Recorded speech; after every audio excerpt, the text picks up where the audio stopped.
Hey ho gengs, tahu ini kan? Ini dan ini. Yaps, mereka adalah pasukan penyelamat lambung di tanggal tua. Adalah kemewahan yang sederhana, adalah ayam kecap, ayam bawang, kari dan kari spesial, soto ayam dan soto spesial, bakso sapi, salero padang, cabai hijau, dan rendang dalam wujud helaian memanjang, kadang bulat, kadang pipi, ada yang berkuah, ada yang kering, dan agak keriting. Well, gengs, without any further ado, ini dia objek gibahan kita kali ini. Mie instan. Tepuk tangan dulu dong. Sekali lagi kita kupas habis sahabat kita yang satu ini ya. Mulai dari kapan lahirnya dan siapa bapaknya. Check it out. 1. Asal-usul mie. Awalnya baik Cina ataupun Itali sama-sama ngeklaim bahwa mereka lah yang pertama kali nemuin mie. Namun penemuan semangkuk mie berusia 4.000 tahun yang digali di Cina jadi bukti kalau salah satu makanan terpopuler di dunia ini memang berasal dari Cina, bukan dari Itali. Sekitar abad ke-6, gengs, masyarakat Cina ini berhasil membuat mie pertama di dunia. Bahan utama yang mereka pakai adalah tepung terigu yang direndam air, diuleni, terus dibentuk deh jadi gulungan panjang dan direbus. Nah, karena proses inilah kemudian mereka ngenamain ini sebagai shui yinping, yang artinya mie rebus. Semua proses ini akhirnya diabadiin dalam Qimin Yaoshu atau buku sejarah agrikultur masyarakat Cina. Nah, seiring berjalannya waktu, shui yinping gak hanya dimasak pakai kuah panas aja, gengs. Banyak kuliner-kuliner baru yang merupakan modifikasi dari shui yinping bermunculan.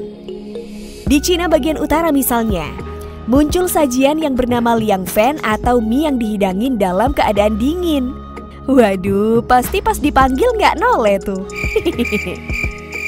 Tekstur liang fan ini, gengs, lebih mirip jelly yang disajiin dengan potongan wortel, lobak, serta kacang tanah. Sekarang, menu ini jadi salah satu makanan favorit saat musim panas nih. 2. Kelahiran mie instan. Menurut World Instant Noodles Association atau Perkumpulan Mie Instan Sedunia, mie instan muncul di Jepang pada tahun 1958.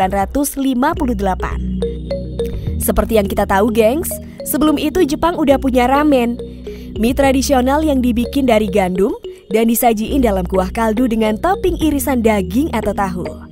Nah, pada waktu itu, gengs, ramen ini jadi makanan yang sering banget dikonsumsi oleh para buruh di Jepang.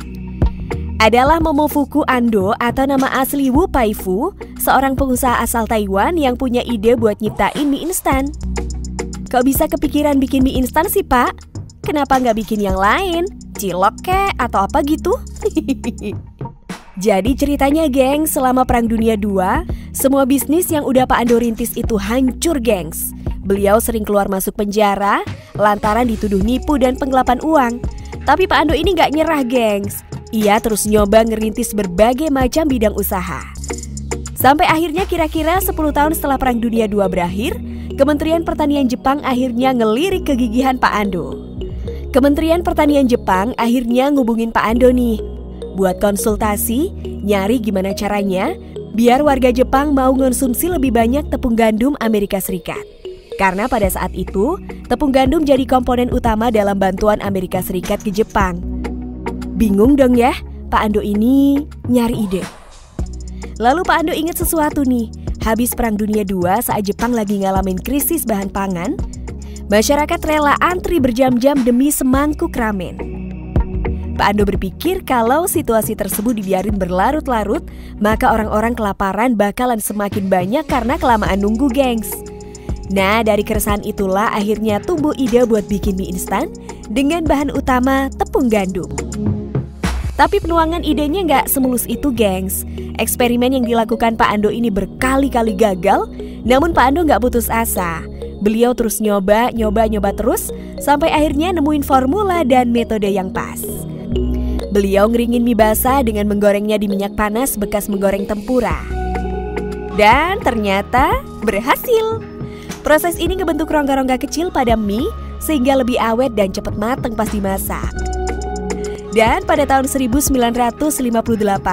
Pak Ando akhirnya mutusin buat ngejual mie instan pertamanya dengan merek Chicken Ramen, yang oleh masyarakat disebut sebagai ramen ajaib, karena hanya butuh waktu 2 menit saja buat masak chicken ramen.